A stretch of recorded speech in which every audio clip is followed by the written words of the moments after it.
और इस वक्त की बड़ी खबर के साथ शुरुआत करेंगे जो कि क्रूज ड्रग्स मामले से जुड़ी हुई है, जिसमें आर्यन खान की जमानत पर आज बॉम्बे हाई कोर्ट में सुनवाई होनी है। उनकी पैरवी आज अदालत में मुकुल रोहतगी करेंगे। पूर्व अटॉर्नी जनरल रह चुके हैं मुकुल रोहतगी, और आज होने वाली सुनवाई के दौरान कोर्ट में वो मौजूद रहेंगे, जमानत पर दलील देंगे।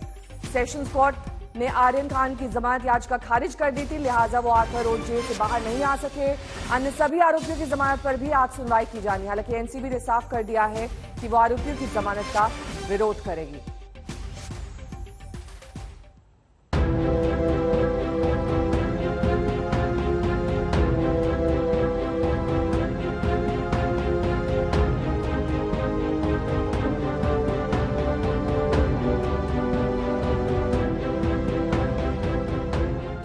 मुंबई में मन्नत इंतजार कर रहा है। शाहरुख टकटकी लगाए हुए हैं। गौरी खान को बेटे का बेसब्री से इंतजार है। ड्रग्स केस में बेटा आर्यन जेल में है। मुंबई सेशन कोर्ट ने शाहरुख खान के बेटे आर्यन खान की जमानत बुधवार को खारिज कर दी थी। अब तो आज उम्मीदें बॉम्बे हाई कोर्ट पर आकर टिक गई हैं। हाई कोर्ट में जमानत याचिका को सूचीबद्ध भी कर लिया गया है। इसकी संख्या 57 रखी गई है, यानी ड्रग्स मामले में आर्यन की जमानत पर सुनवाई 57 नंबर पर होगी। आर्यन के वकील ने जमानत के लिए पूरी तैयारी कर ली है, लेकिन एनसीबी नहीं चाहती कि ड्रग्स केस में आर्यन को बेल मिले, लिहाजा हाई कोर्ट में एनसीबी जमानत का फिर विरोध करेगी।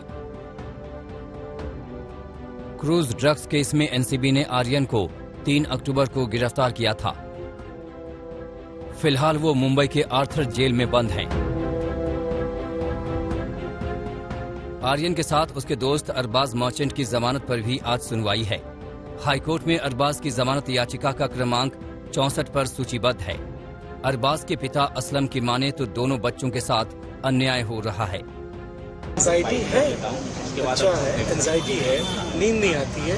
इस माहौल में जिंदगी में कोई सोचा भी नहीं था, तो उसके हिसाब से मम्मी को भी मिला, मम्मी को भी मिल के बहुत रोया। रोने के हिसाब से थोड़ी पैदा हुआ है ये चीज़ है। कानून भी ऐसा होना चाहिए जिसके हिसाब से सबके लिए फेयर होना चाहिए। But as of this point of time it is sub judice, ज्यादा कह नहीं सकता, बट बहुत निराशजनक है। 3 अक्टूबर से लेकर 25 अक्टूबर हर गुजरते दिन शाहरुख खान के लिए किसी पहाड़ से कम नहीं। आज 26 अक्टूबर का दिन उम्मीदों का दिन है। अब ऐसे में सबसे बड़ा सवाल कि क्या शाहरुख की मन्नत आज पूरी होगी। मुस्तफा शेख, सौरभ वक्तानिया, अरविंद ओझा और दिवेश सिंह के साथ कमलेश सुतार, मुंबई आज तक। वहीं हाईकोर्ट में दायर की गई जमानत याचिका में आर्यन खान ने एनसीबी पर फंसाने के आरोप लगाए हैं। उन्होंने कहा कि ड्रग्स पर छापेमारी के दौरान उनके पास से कुछ भी बरामद नहीं हुआ, यानी कि मेरे व्हाट्सएप चैट्स की गलत व्याख्या की गई है, गलत इंटरप्रिटेशन किया जा रहा है, ये आर्यन खान की ओर से कहा जा रहा है। एनसीबी मुझे फंसाने की कोशिश में है।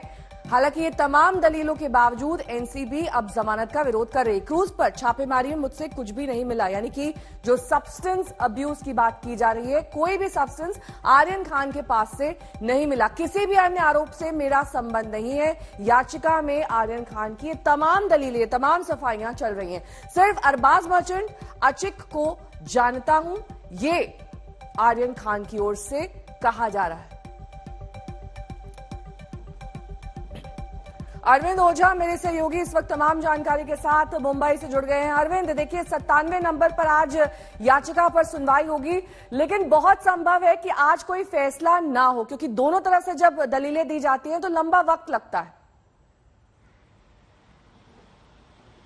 जी बिल्कुल, और सेशन कोर्ट में जब इतने लंबे वक्त तक आर्गुमेंट हुआ, तो हाई कोर्ट में जो आर्गुमेंट है वो लंबे वक्त तक चलेगा, इसमें एकदम क्लियर बात है। लेकिन मैं आपको बताऊं कि जो एनसीबी सूत्रों के हवाले से हमें खबर मिली है, नंबर 1, हाई कोर्ट में पूरे जोर से वो विरोध करेगी Narcotics Control Bureau Aryan Khan समेत तमाम आरोपियों की बेल की। नंबर 2, कल जिस तरह से सेशन कोर्ट में नारकोटिक्स कंट्रोल ब्यूरो की तरफ से एक एफिडेविट लगाई गई थी, दूसरी जो एफिडेविट थी वो समीर वानखेड़े ने लगाई थी। वो दोनों एफिडेविट बहुत मुमकिन है कि हाई कोर्ट में जमानत के पहले एनसीबी और समीर वानखेड़े की तरफ से रखी जाए और एनसीबी कहे कि किस तरीके से जो उनके गवाह हैं वो हॉस्टाइल हो रहे हैं, उनको प्रभावित किया जा रहा है, जबकि समीर वानखेड़े की तरफ से हाई कोर्ट में कहा जाए कि उनको थ्रेट किया जा रहा है, उनकी फैमिली को टारगेट किया जा रहा है। तो ये तमाम चीजें जमानत के पहले ही रखे, ये एक रणनीति के तहत नारकोटिक्स कंट्रोल ब्यूरो की टीम रखेगी, जिस तरह से कल सेशन कोर्ट में रखा था। तो ये हमें जानकारी मिली है नारकोटिक्स कंट्रोल ब्यूरो के सूत्रों के हवाले से। उसके अलावा जो इन्वेस्टिगेशन आगे बढ़ी है, अनन्या से जो पूछताछ हुई है, बहुत मुमकिन है कि कुछ और डिटेल्स, कुछ और खुलासे हाई कोर्ट में नारकोटिक्स कंट्रोल ब्यूरो जब आर्गुमेंट होगा जमानत का तो उसमें रख सकती है। नेहा, बिल्कुल लौटूंगी मैं आपके पास। तंसीम हैदर मेरे सहयोगी इस वक्त दिल्ली के एनसीबी दफ्तर के बाहर मौजूद हैं।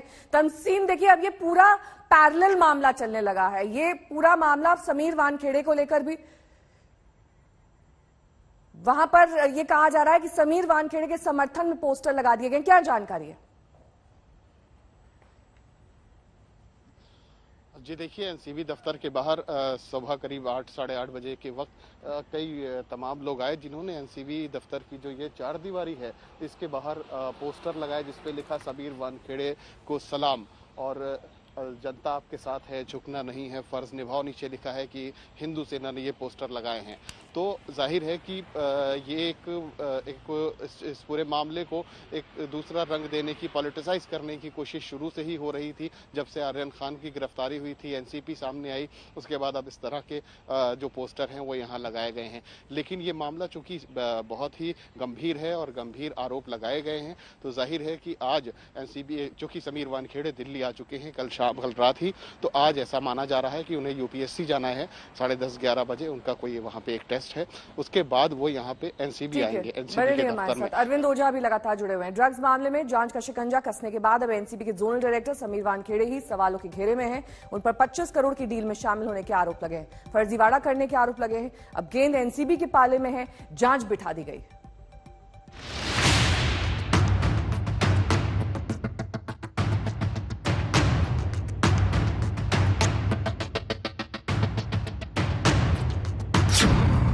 सवालों के चक्रव्यूह में समीर वानखेड़े, पहले 25 करोड़ की डील के आरोप से संकट, अब नवाब मलिक के फर्जीवाड़े के आरोपों की आफत।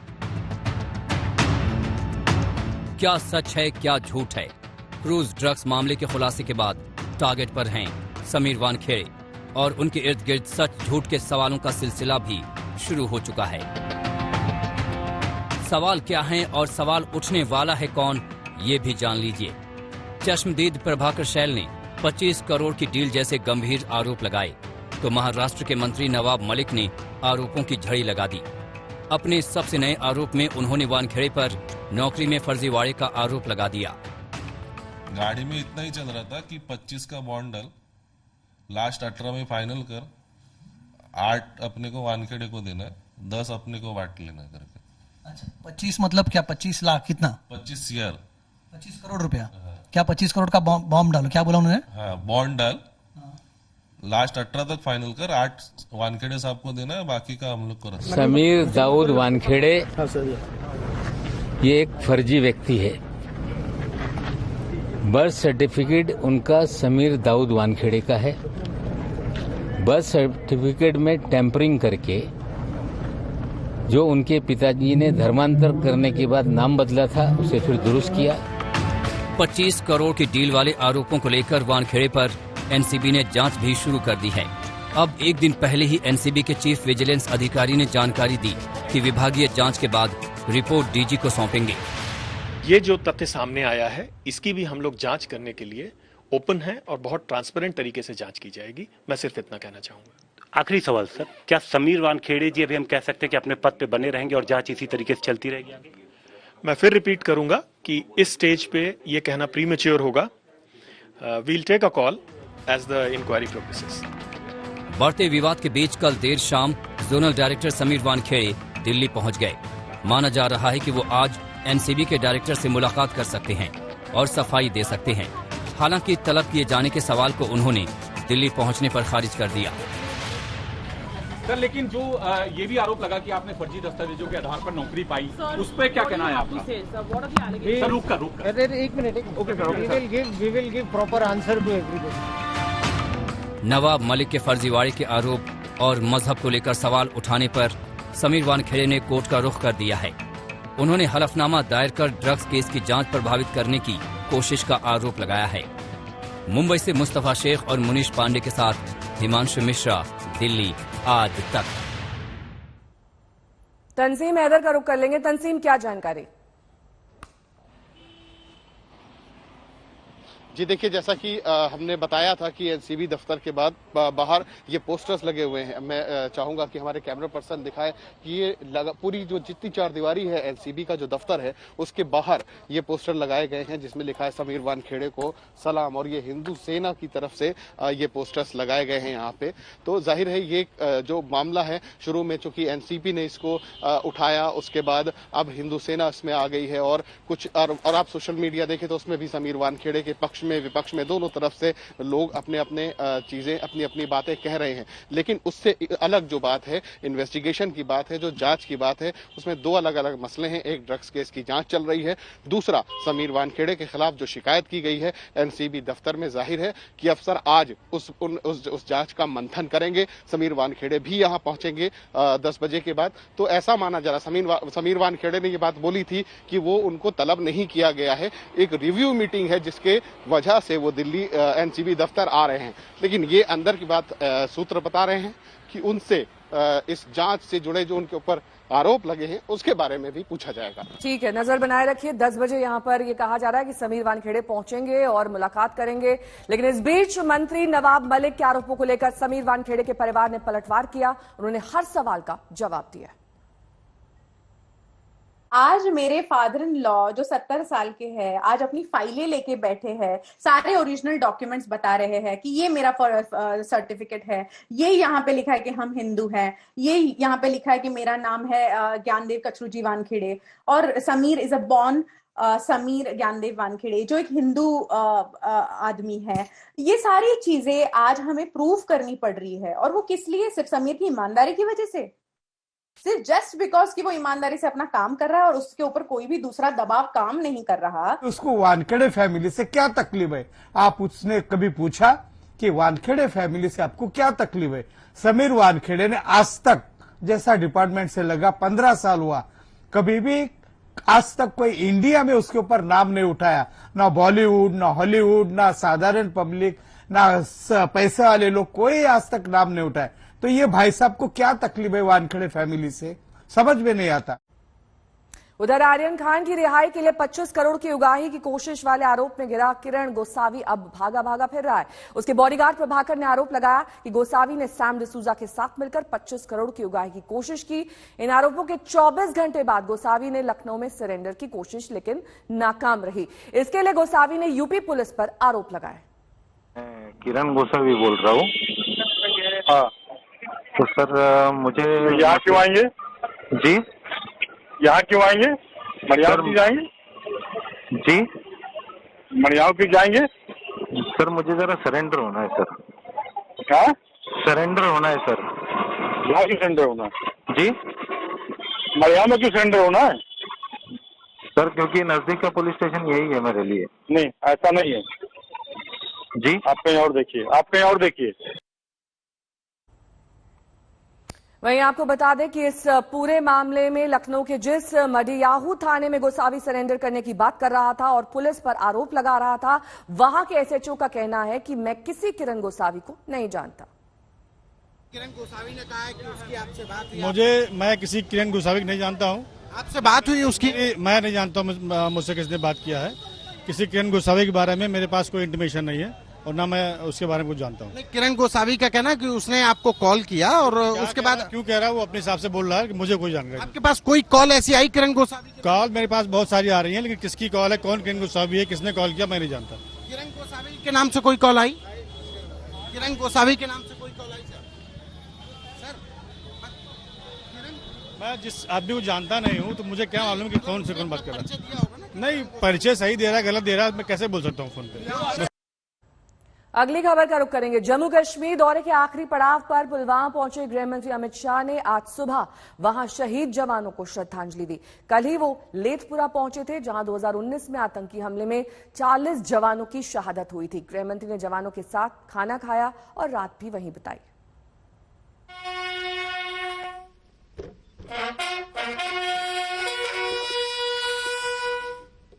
हिंदुस्तान की आन बान शान की खातिर अपनी जान न्यौछावर करने वालों को नमन है। ये सल्यूट है देश के उन वीर सपूतों को जो 2019 के आतंकी हमले में वीर गति को प्राप्त हो गए थे। अपने जम्मू कश्मीर दौरे के आखिरी पड़ाव पर कल गृह मंत्री अमित शाह पुलवामा पहुंचे और आज सुबह लेथपोरा में वीर सपूतों की शहादत को सलाम किया। एक दिन पहले ही गृह मंत्री सीआरपीएफ कैंप पहुंचे और जवानों की हौसला अफजाई की। उन्होंने वीर जवानों के साथ खाना खाया, वहीं उनके कैंप में रात भर रहे। गृह मंत्री अमित शाह जो कि इस वक्त हैं लेथपुरा पुलवामा में, वही जगह है जहां पे 40 सीआरपीएफ के जवान शहीद हुए थे। उनके साथ हैं एलजी मनोज सिन्हा, सीधा यहां पे जवानों के साथ इस वक्त खाना खाते हुए। आप देख सकते हैं कि क्या परोसा गया है, पौष्टिक खाना है। चाहे हम बात करें दाल की, पनीर की, आलू सब्जी, पूरी भी है और साथ में आप देख सकते हैं कि चावल भी परोसे गए हैं। लेकिन अहम ये नहीं है कि क्या खाना मिल रहा है, पर अहम ये है कि कौन जवानों के साथ आज खाना खा रहा है। दूर से हमेशा सुनते आए हैं, खासतौर पे पॉलिटिकल लीडरशिप के किस तरह से आतंकी हमला हुआ है, पर आज जब ये खाना खा रहे हैं तो एक स्ट्रॉन्ग मैसेजिंग है। खाने की टेबल पर जवानों के साथ कश्मीर और देश की सुरक्षा से जुड़ी तमाम दिग्गज शख्सियतें मौजूद थीं। खुद गृह मंत्री अमित शाह, जम्मू कश्मीर के एलजी मनोज सिन्हा और देश के गृह सचिव अजय भल्ला। अपने बीच गृह मंत्री को पाकर जवानों का जोश भी दोगुना हो गया। सीधा जवानों से बात करते हैं, किस तरह से आपको लगता है कि हौसला अफजाई होती है जब इस तरह के शख्स आके खाना खाते हैं साथ में? बहुत अच्छा लगता है मैडम, बहुत ही मतलब हमारा हौसला और ज्यादा बढ़ता है ऐसे आने से, मिलने से हमसे हौसला बहुत ज्यादा बढ़ता है हमारा। आज क्या खास है? आज बहुत खास है, गृह मंत्री जी आए हैं, इससे बड़ा खास हमारे लिए कुछ है ही नहीं। कितनी हौसला अफजाई होती है? इससे हौसला हमारे काम करने की ऊर्जा में बहुत बढ़ोतरी है मैडम। आज खास बनाने, खास मसाले डाले? खास नहीं, हमने दिल से बनाया है। मसाले तो वही रहते लेकिन दिल से बनाया है मैडम। गृह मंत्री ने संदेश दिया कि पूरा देश और सरकार उन जवानों के साथ है जो देश के दुश्मनों को मुंहतोड़ जवाब दे रहे हैं।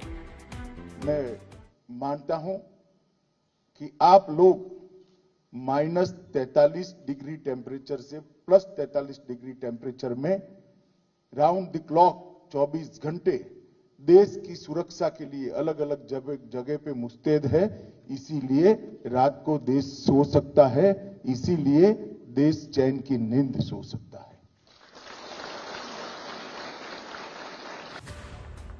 अमित शाह ने सीआरपीएफ जवानों के बीच बताया कि देश के लिए उनकी कितनी अहमियत है। मतलब इसलिए हो रहे हैं कि सेना और सीआरपीएफ का मेरा जवान मोर्चे पर डटा हुआ है और सभी नापाक इरादों को वो धूल के अंदर मिलाने के लिए सक्षम है। इसलिए देश में डेवलपमेंट संभव हो रहा है।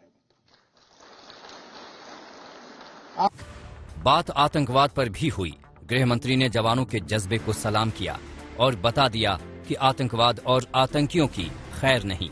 पत्थरबाजी की घटना भी अगर ढूंढ कर ढूंढनी पड़े तब नजर में आती है। एक जमाना था कि कश्मीर के अंदर पत्थरबाजी आम हो गई थी। आज पत्थरबाजी की घटनाओं में भी बहुत कमी आई है, मगर मैं आज आपको कहना चाहता हूं कि इससे हमें संतुष्ट होने की जरूरत नहीं। 30 नागरिकों की भी जान क्यों जाए? आतंकवाद के प्रति इसके विरोध में नरेंद्र मोदी सरकार की जीरो टॉलरेंस की नीति है। हम इसको सहन ही नहीं कर सकते। गृह मंत्री श्रीनगर में डल झील में भी घूमे। एसकेआईसीसी में आयोजित कार्यक्रम में भी उन्होंने शिरकत की। कमलजीत संधू के साथ ब्यूरो रिपोर्ट आज तक। कुछ लोगों ने क्रिकेटर मोहम्मद शमी को निशाना बनाया है। उनके धर्म को जोड़कर उनके खिलाफ नफरत की आवाज उठाई है। ऐसे कुछ नफरती लोगों ने विराट कोहली की तस्वीर पर भी सवाल उठाए। डंके की चोट पर दावा तो था जीत का, लेकिन दुबई की पिच पर पासा ऐसा पलटा कि हिंदुस्तान में क्रिकेट के चाहने वालों के दिल ही टूट गए।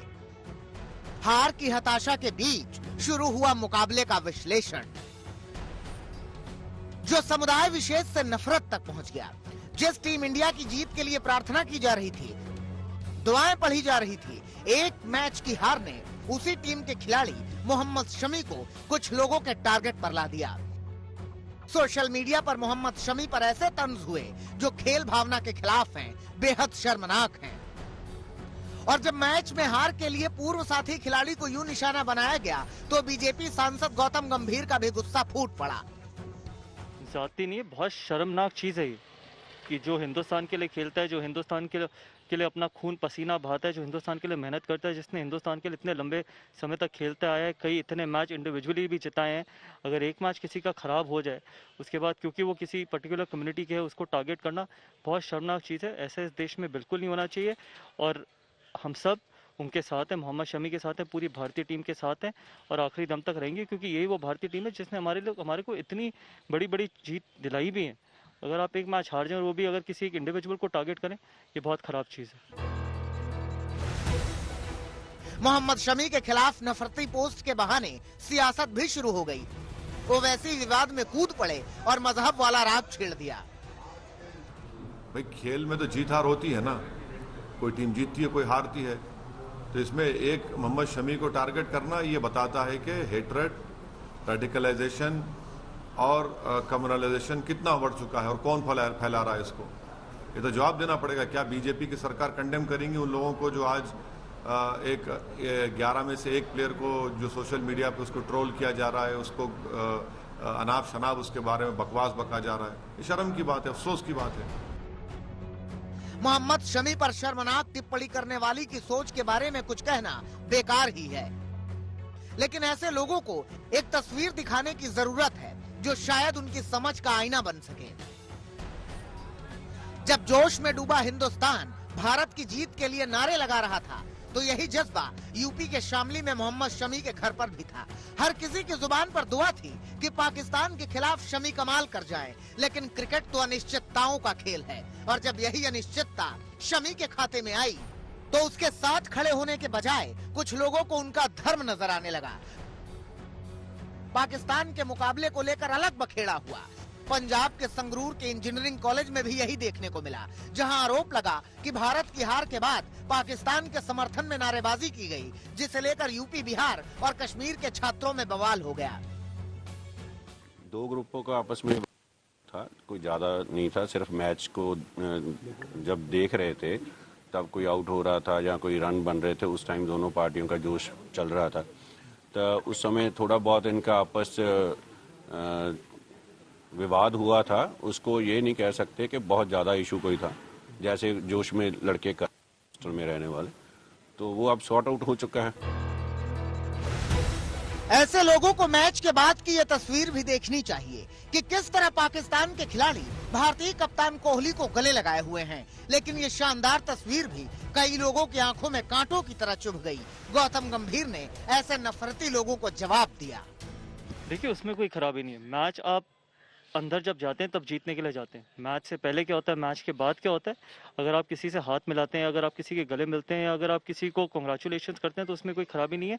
हाँ, मैच के बीच में जब आप 40 ओवर खेल रहे होते हैं तब कोई दोस्ती नहीं है। और साथ ही में मेरा मानना ये है कि आप सोशल मीडिया पे जितनी भी चीज़ें बोली जा रही है, हम एज ए टीम जीतते हैं, हम एज ए टीम ही हारते हैं, हम एज ए नेशन जीतते हैं और हम एज ए नेशन ही हारते भी हैं। तो इसमें अगर एक या दो इंडिविजुअल्स को ब्लेम करना या पॉइंट आउट करना, ये बहुत खराब चीज़ है। लेकिन जंग के मैदान को खेल के मैदान में बदलने वाली इस भावना को शायद ही ऐसे नफरती लोग समझ सकें। आज तक ब्यूरो।